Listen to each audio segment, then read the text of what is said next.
What's up, America? Neil here with Jogger Farms Academy. Thanks for watching. Very excited today. We're going to do some really cool content, something a little different than we've been doing before. You guys probably have seen our video when I talked a little bit about having kind of a ham radio or having communications on the street. One of our very good alumnus is here. He's a subject matter expert on radios. And in just a minute, we're going to dig deep into ham radio. So let's get started.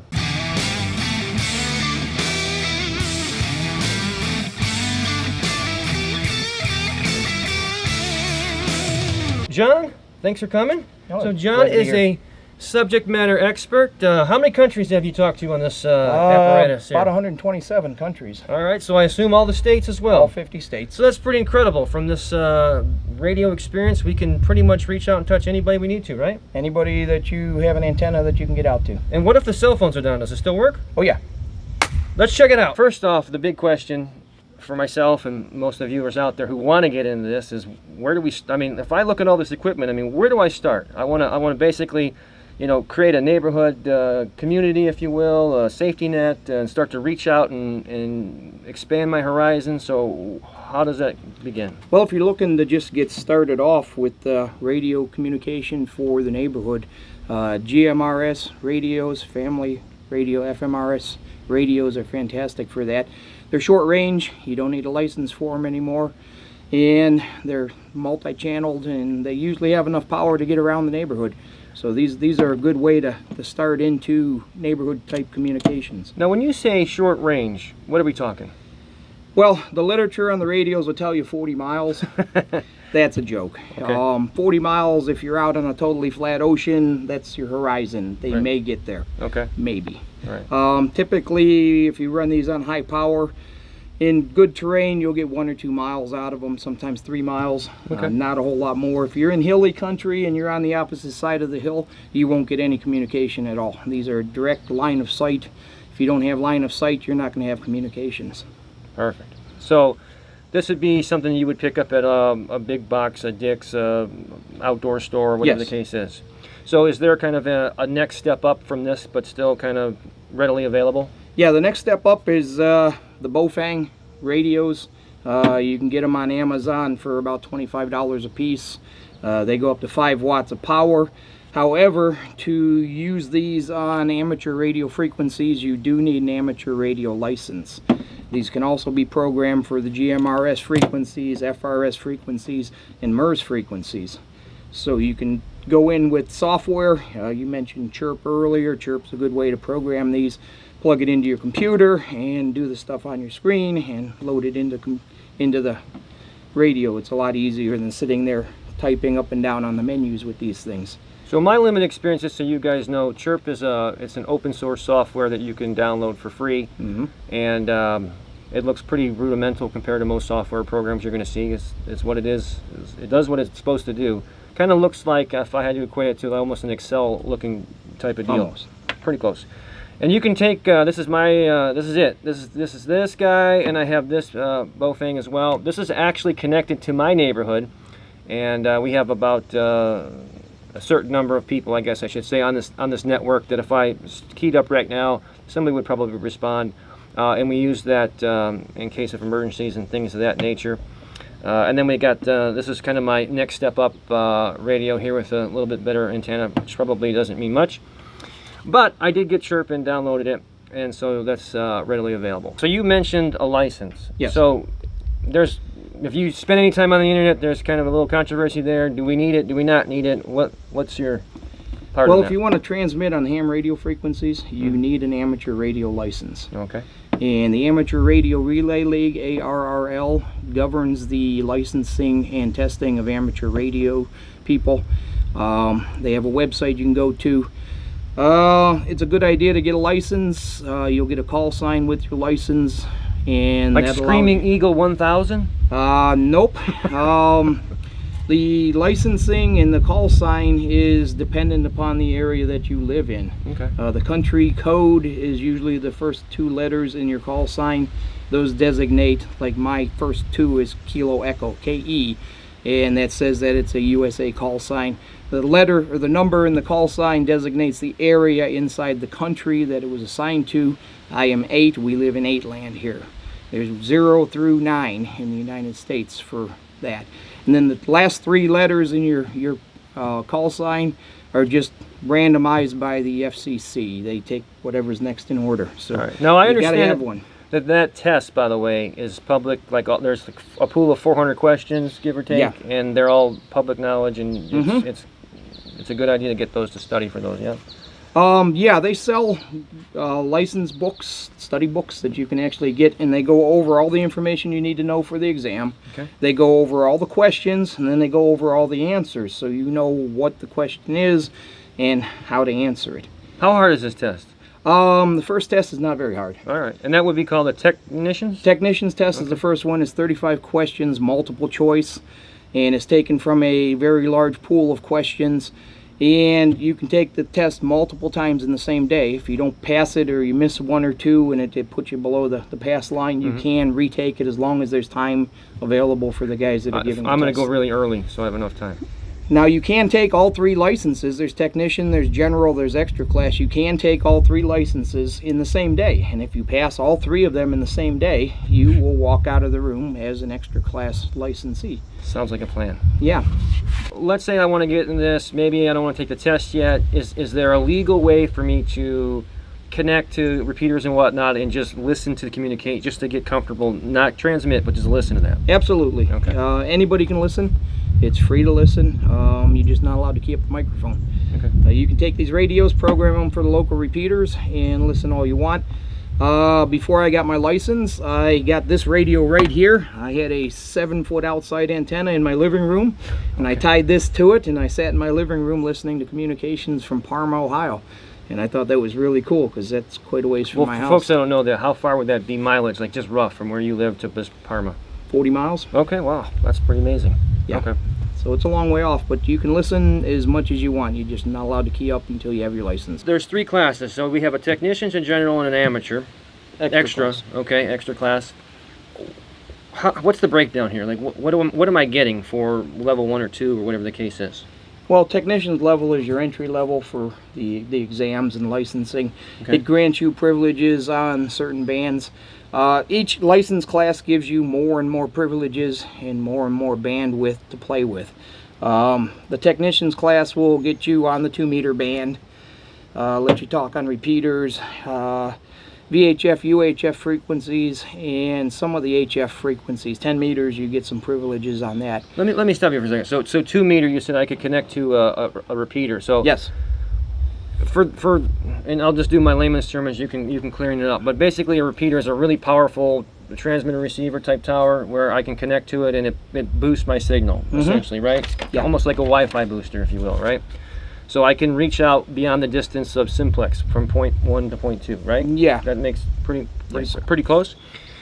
So with a 2 meter, whatever that means, that's the wavelength. Okay, and that's what would allow me to be able to connect to this repeater. Yes. All right.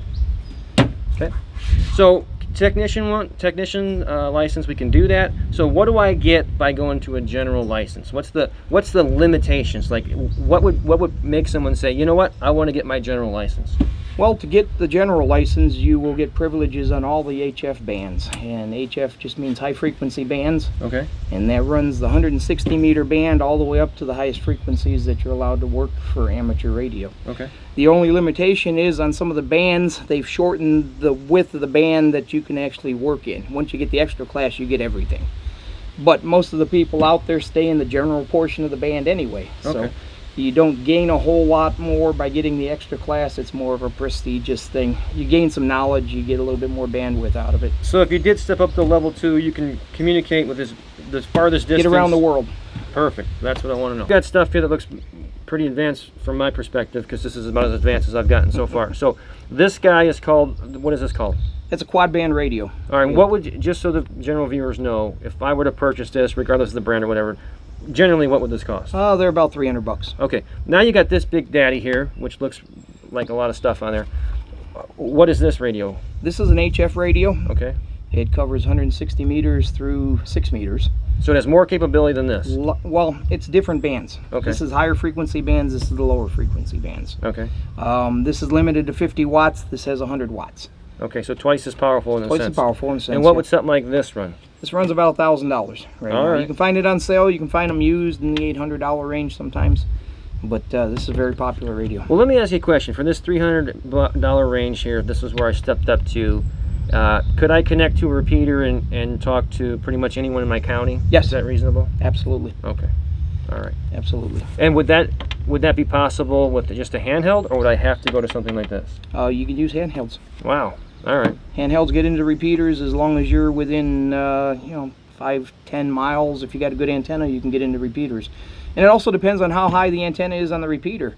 If you got an antenna like the one here by the Sheriff's Department, that's on a 300-foot tower. It's got a really good range, and we can easily hit that here with the handhelds. Well, we're kind of in a unique area here in Northeast Ohio. We're at the second highest point in the whole entire state. So I think for this kind of communication, Yes. that is an advantage, I'd say. Good afternoon, Sally, or good morning. I'm not even sure what time it is right now. Just doing a little video here with some friends, and we're showing how these handhelds can actually get into the local repeaters. And I know you're over there in Burton, Ohio. So thanks for coming back to me, and I'll say 7-3 to you. Okay, say hello to your friends who are there, and get into ham radio. It's fun. 1,001 aspects of it that can attract you. But talking to the world is what I like to do. All right, Sally, thank you. KE8 USA clear. So that's about, what would you say, 10 miles, give or take? Yeah, roughly. So basically right there, this little handheld radio, I mean, this little guy, not very big, clip that on your waistband, whatever the case is, throw it in your car, whatever, and he just communicated with 10 miles. So when you think about having, again, my purpose, I think this is all super cool, and obviously you can communicate to countries, but for a lot of you guys that are kind of in the prepping and to watching this content on this video about getting, again, a resource together, a community together, you just covered 10 miles with a handheld radio. I think that is pretty impressive. And again, cell phones are irrelevant at that point. So that's pretty awesome. Yeah. So Neil, what are you guys doing? So we're going to be using this slingshot apparatus here. It's called an easy hanger. It's an easy hanger. We're going to throw this over a tree, and we're going to get an antenna up there so that we can talk to some people.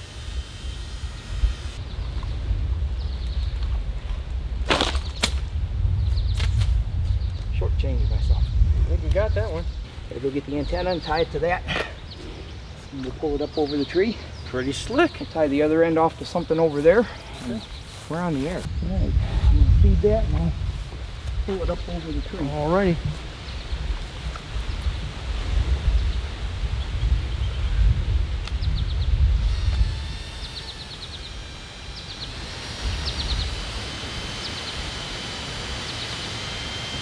Now you can use anything conductive for an antenna. What is this? I mean, this is specific antenna. Well, that's specific antenna wire, but you can use regular electrical wire. I've got antennas that are made out of that. Like copper wire? Yeah.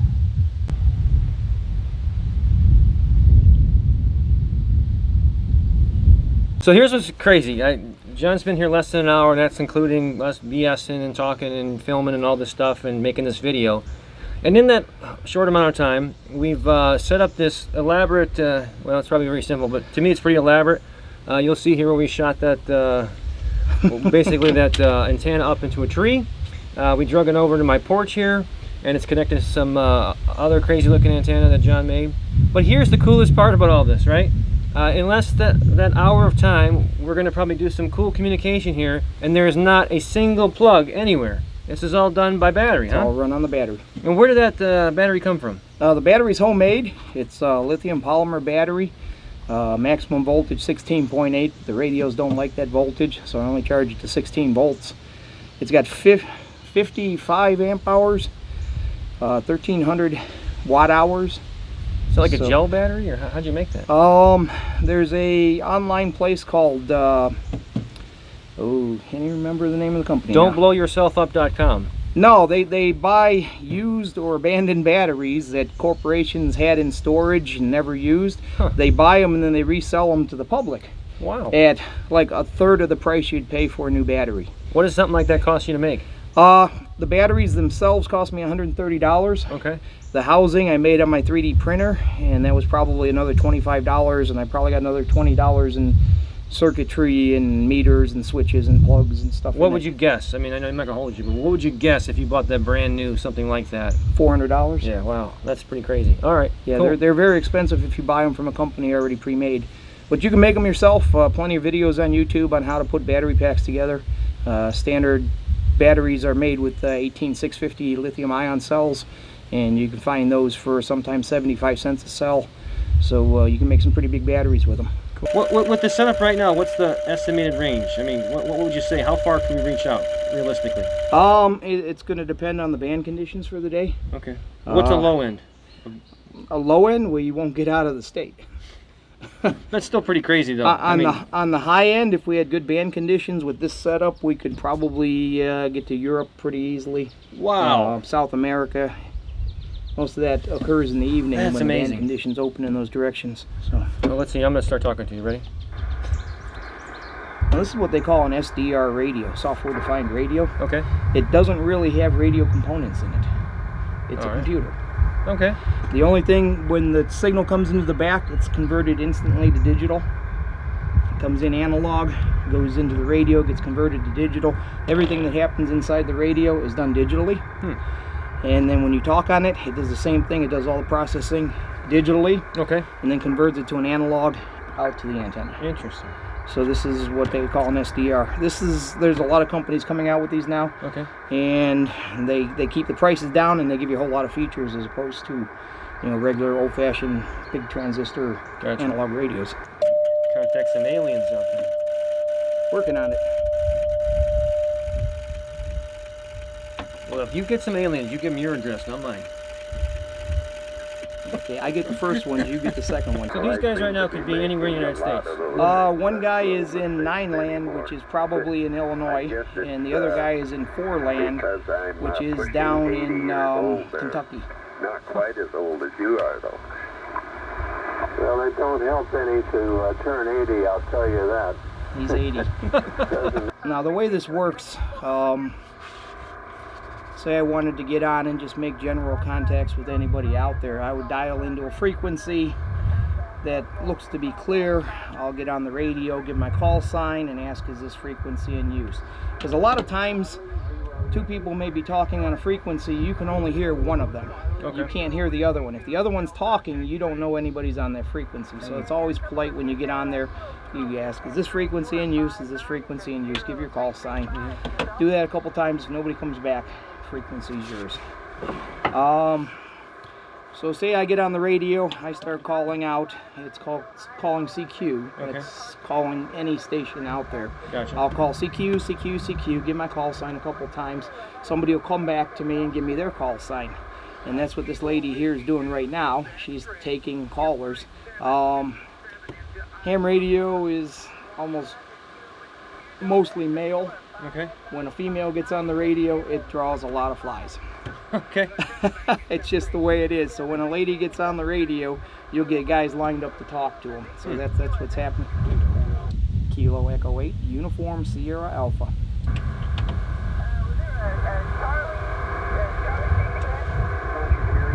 Now when you're trying to get a hold of somebody on ham radio, you listen to what they're doing and listen to what they're calling. If they're in the middle of a conversation with somebody else, you never talk over Right. them. They'll let you know. They'll say QRZ, which is whoever's next. Yeah. And then you throw your call sign out. Now she may be receiving 50 people at the same time. So what she'll hear is bits and pieces of call signs coming through. She'll pick up like a number and a letter and repeat it, and then that person will come back again. Just coming back. So that's New Hampshire.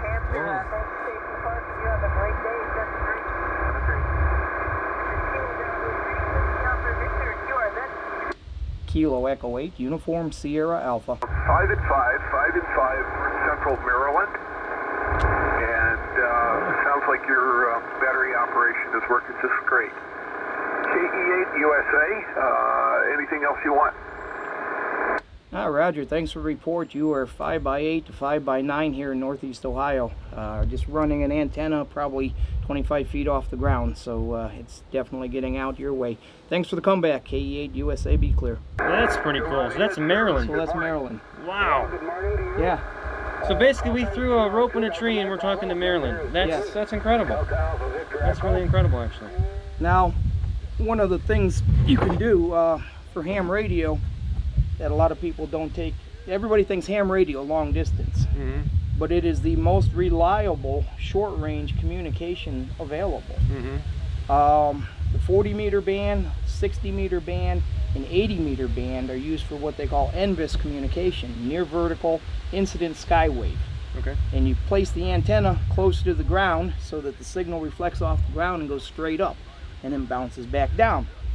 Now, using the 2 meter radios, for me to communicate with my buddy 12 miles south of me, I have to use 25 watts of power to get a communication through to him. Okay.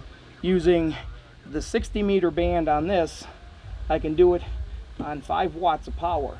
Wow. For the same distance and have better communications with it. So a quarter of the power pretty much.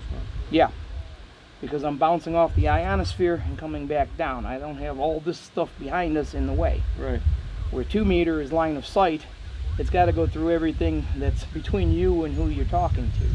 Now this here, that is a 2 meter radio. So this is another radio, so these are both different radios? They're different radios. Okay, gotcha. And so this is on a different frequency as well? Yes. Okay. That handles the 70 centimeter band, which is the 440. It handles the 2 meter band, 6 meter FM, and 10 meter FM. Now you can have AM, FM, sideband for all your voice communications. Now, as a general question, like our police radios are all digital. They're all FM. Okay, and is any of this digital or FM? No, these are analog radios. Analog radios, okay. But they're all FM. Okay. FM is the same as the radio stations you listen to. Yeah. Actually, the radio stations are a little bit lower than the 2 meter band. Gotcha. That's why a lot of these radios, they have FM radio you can listen. Right. And you just dial in the radio stations and you can listen to them.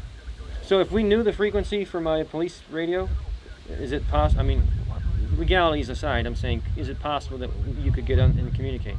No. Because it's encrypted? Well, it's a trunked system. Okay. And these radios won't deal with that. Gotcha.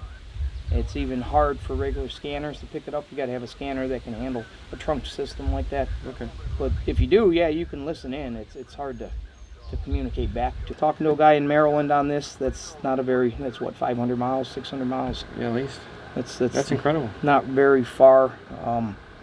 I had a conversation with a guy on the big island of Hawaii one morning. I just heard him calling in on the 17 meter band. Talked to him for 20 minutes. That's amazing. Just sitting in I actually had the radio set up. It was when I first got the radio, it was set up in the dining room. Yeah. It had the antenna wire running out, or the coax running out the window. Right. To the antenna I just built in the backyard. Right. And that's amazing. Talking to a guy in Hawaii. Well, I mean, like I said, like for us, just being able to communicate within our own little town would be amazing. Did you go to the store and still be able to have communication? You just talk to someone in Maryland. That's just yeah.